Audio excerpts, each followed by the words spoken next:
Alors bonjour, mon nom est Marie-Josée Deschaines, je suis architecte spécialisée en patrimoine bâti. Aujourd'hui, je vous parle des étapes de transformation d'une église. Alors, d'abord, une petite présentation de ma firme. Je suis partie à mon compte dans les années 2006-2008 et depuis ce temps-là, on est rendu une équipe d'une quinzaine d'architectes techniciens qui travaillons principalement en patrimoine. Je suis basée à Saint-Henri-de-Lévis, dans Bellechasse, dans Chaudière-Appalaches, mais tous mes collaborateurs employés sont partout au Québec. On est tous en télétravail.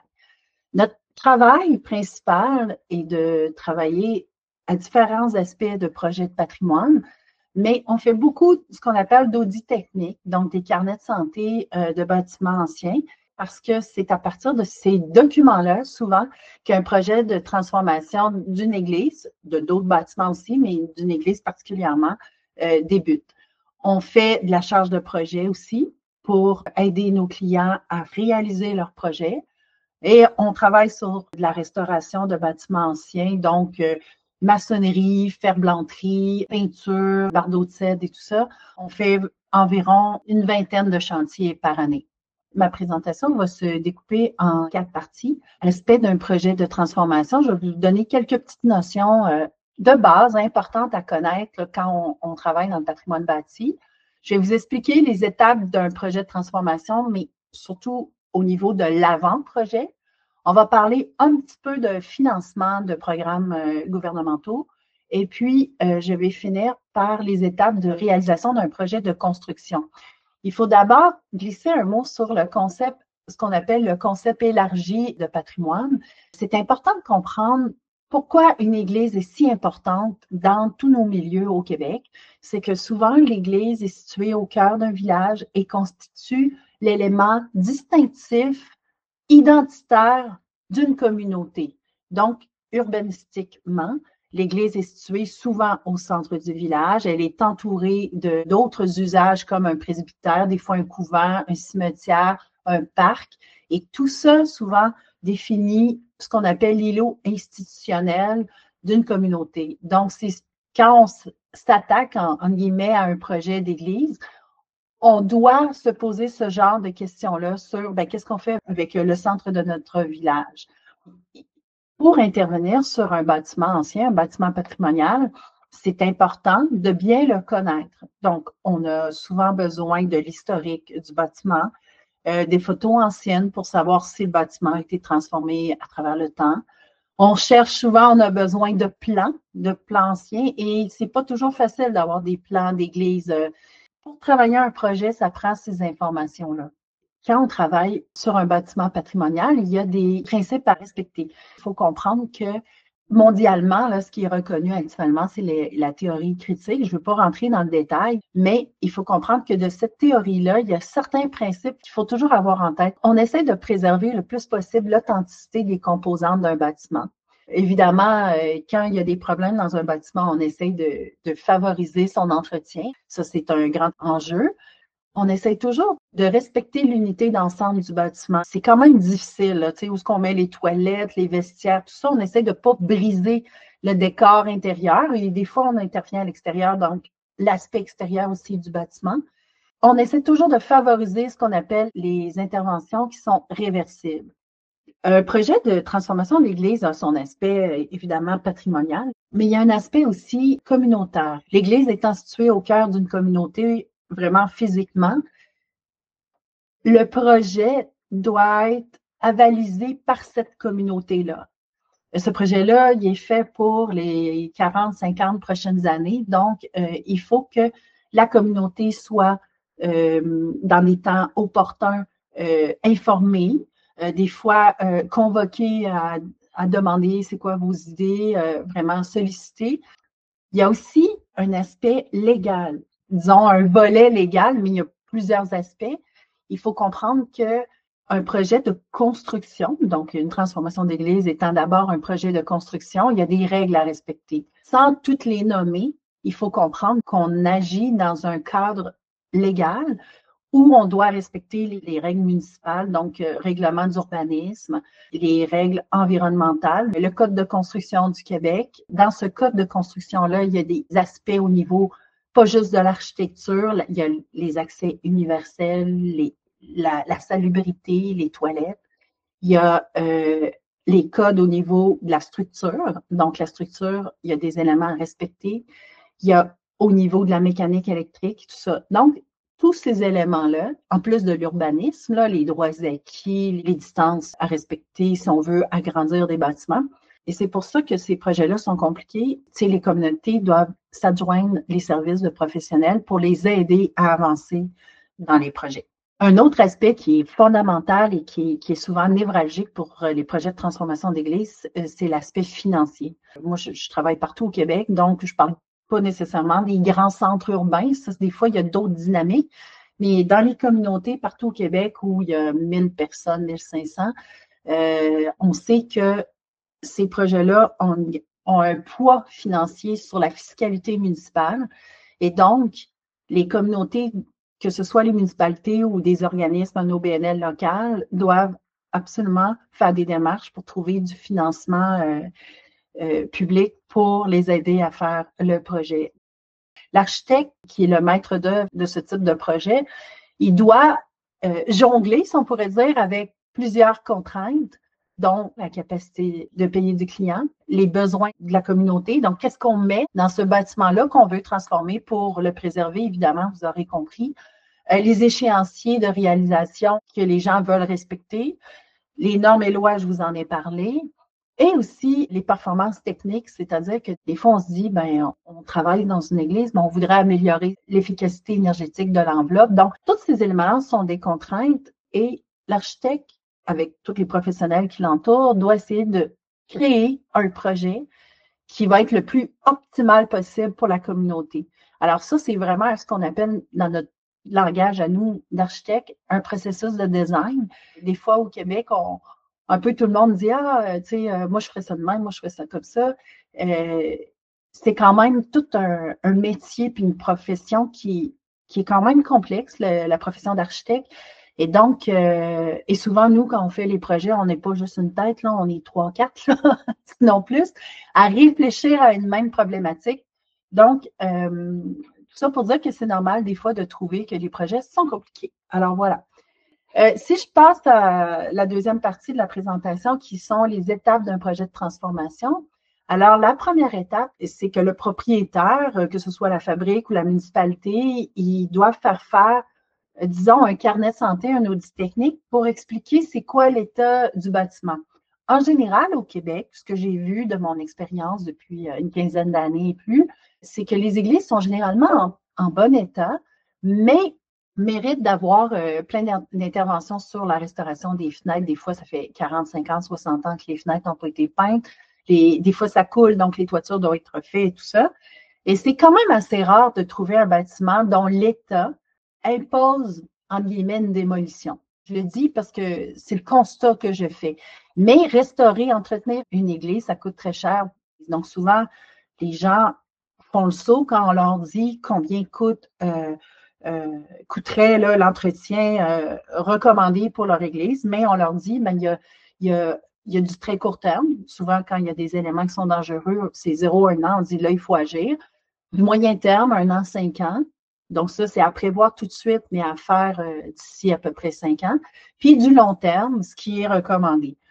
Il faut comprendre que nous, les architectes, on dit tout ce qu'il y a à faire dans le bâtiment pour assurer son entretien et son bon état, mais en fonction des capacités de payer et des priorités, ben les propriétaires choisissent ce qu'ils doivent faire en priorité. Lorsque une communauté veut transformer une église, d'abord, le premier élément qui doit être fait, c'est de mettre sur pied un comité de travail. Ce comité-là doit généralement être composé d'un représentant de la municipalité, la fabrique, les organismes qui pourraient être intéressés à être dans le projet, comme les fermières, les chevaliers de colons, des organismes dynamiques locaux, puis aussi des gens de la communauté qui sont des bénévoles qui veulent s'impliquer dans le projet. C'est ce qu'on appelle réaliser un rapport d'avant-projet ou un rapport de faisabilité. Donc, ce comité-là engage des professionnels. Nous, on fait ce genre de démarche-là mais il y en a d'autres au Québec qui le font. Souvent, c'est des firmes d'architectes pour accompagner ces gens-là, pour essayer de trouver, souvent, lorsqu'on forme un comité, on se dit qu'est-ce qu'on pourrait mettre dans l'Église. Donc, souvent, la vocation n'est même pas trouvée. Pour trouver cette vocation-là, nous, les architectes, ce qu'on fait, c'est qu'on questionne les gens des communautés pour leur demander, bien, quels sont vos besoins dans la communauté? Avez-vous besoin d'une salle? Avez-vous déjà une salle? Avez-vous besoin d'une bibliothèque? Avez-vous besoin de locaux? Où sont les locaux de la municipalité? Notre objectif est d'orienter la réflexion autour de projets communautaires. Et après ça, on transforme ces besoins-là qu'on aura identifiés tous ensemble par des réunions de travail, tout ça, dans un programme architectural, un organigramme. Et après ça, on fait ce qu'on appelle des plans conceptuels dans lesquels, avec des couleurs, on vient organiser ces fonctions-là pour montrer aux gens du comité qu'est-ce que pourrait être le projet. Et on en discute jusqu'à temps que le comité soit satisfait des solutions qui sont présentées.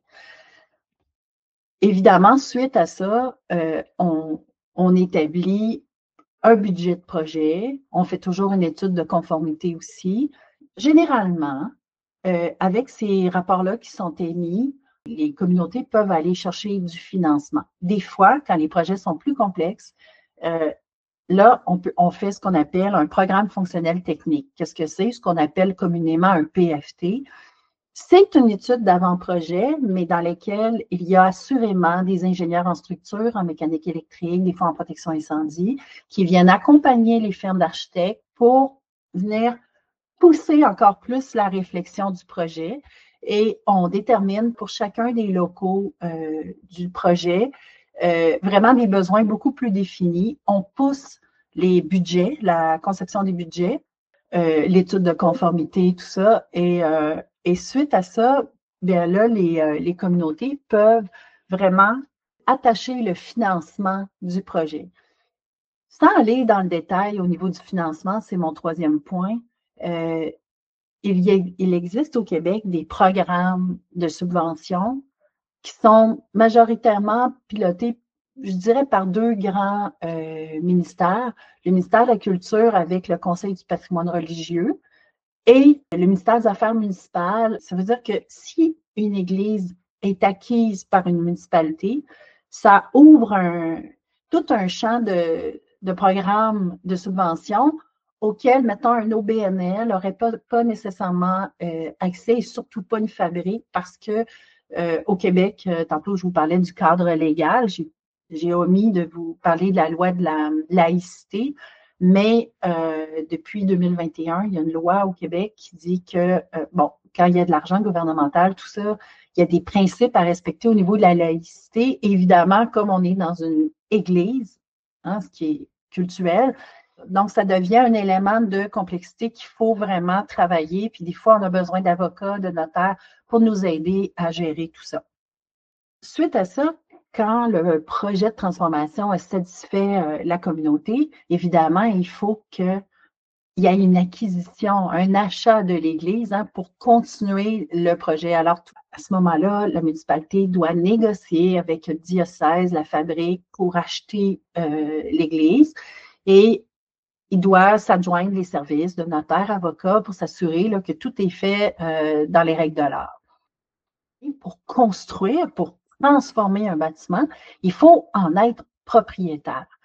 Alors, une fois que le financement est attaché et que, mettons, l'organisme qui fait le projet est propriétaire, là, on rentre dans ce qu'on appelle un traditionnel projet de construction.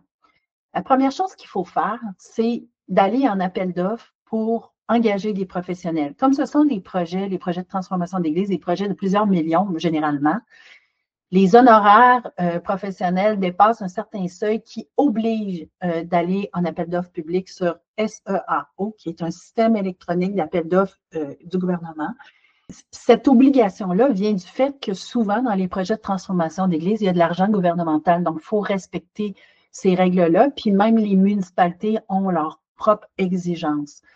Et dans cet appel d'offres, là, on va chercher un architecte, architectes, ingénieurs, mécanique électrique, structure, protection incendie, civil. Ça peut être des équipes conjointes, ça peut être des équipes distinctes. Et après ça, ces gens-là, ces professionnels-là ont le mandat de faire des plans préliminaires. Les plans préliminaires, ce qu'ils font, c'est qu'ils recommencent tout le processus de conception qui a été fait en avant-projet et ils revalident toutes les décisions qui ont été prises. Parce que souvent, les années ont passé, des fois, les gens ont changé, les besoins ont évolué. Donc, l'architecte, en général, c'est évidemment l'architecte qui fait ça. Il faut qu'il refasse la conception, il valide le relevé. Des fois, il faut faire numériser les églises parce qu'on n'a pas les plans. Donc, tous ces éléments-là doivent être faits. Et une fois que les plans préliminaires donc, sont conçus, que tout le monde est content, toutes les choses sont à leur place, on passe en plan d'exécution où, là, à ce moment-là, chaque élément, chaque geste architectural qui est fait doit être décortiqué en détail d'architecture pour dire à l'entrepreneur comment construire ces éléments-là. Donc, les architectes font des esquisses, ils font des esquisses pour montrer aux clients comment le plus réalistiquement possible va être le projet pour que tout le monde sache où on s'en va et s'ils sont d'accord avec ça. Et puis, on fait les plans d'exécution, les détails de construction et on revoit les budgets, évidemment, avec tout ce que ça implique, les contingences et tout ça. Évidemment, des fois, il y a des choses qui n'avaient pas été vues en avant-projet. Donc, ils s'ajoutent à cette étape-là et c'est pour ça que les gens disent toujours comment ça que les projets sont toujours de plus en plus chers. C'est pas nécessairement qu'ils sont de plus en plus chers, mais c'est qu'ils sont de plus en plus raffinés au niveau des coûts. Après, ben, avec tous ces documents-là, il faut aller en appel d'offres encore sur SEAO pour aller engager un entrepreneur. Une fois que l'entrepreneur est engagé, il y a un contrat qui est signé et là, finalement, le chantier peut commencer. Et pour ceux qui connaissent un peu la construction, savent que le chantier est une étape en soi qui est extrêmement exigeante. Et là, ben, vu qu'on intervient sur des bâtiments existants, on a souvent des surprises. Donc, il ne faut pas être étonné de ça. Donc, il faut avoir des bonnes contingences, des contingences substantielles dans le projet. Pour les contingences, c'est comme le petit coussin financier qui fait que ben, si on a des imprévus, bien, on avait prévu de l'argent supplémentaire pour être capable d'y faire face. Puis souvent, dans nos dossiers, ben, les budgets sont limités, ne sont pas infinis. Donc, souvent, si on a des surprises, il faut réajuster le projet des fois pour couper des éléments. Mais ça fait partie du quotidien, du travail de l'architecte. Et au final, pour finir toute cette présentation-là, il faut comprendre qu'une fois que le projet est fait, il faut rendre compte aux gens, aux subventionneurs, c'est-à-dire aux organismes, aux ministères qui ont prêté, donné de l'argent. Il y a toute une étape, une dernière étape très importante avant d'inaugurer le projet, ou en parallèle, si on pourrait dire, de réédition de compte qui doit être faite de façon professionnelle et qui implique aussi quand même beaucoup de temps et beaucoup d'expertise pour que ce soit bien fait. Puis en conclusion, bien, après ça, le projet est terminé. Et ce qu'on espère, ce qu'on souhaite, c'est que le projet serve à toute la communauté, que la communauté se retrouve dans ce projet-là, soit content et que finalement, ben, l'Église, parce que c'est de ça qu'on parle, redevienne un lieu de rassemblement au cœur de nos communautés québécoises. Je vous remercie de votre attention.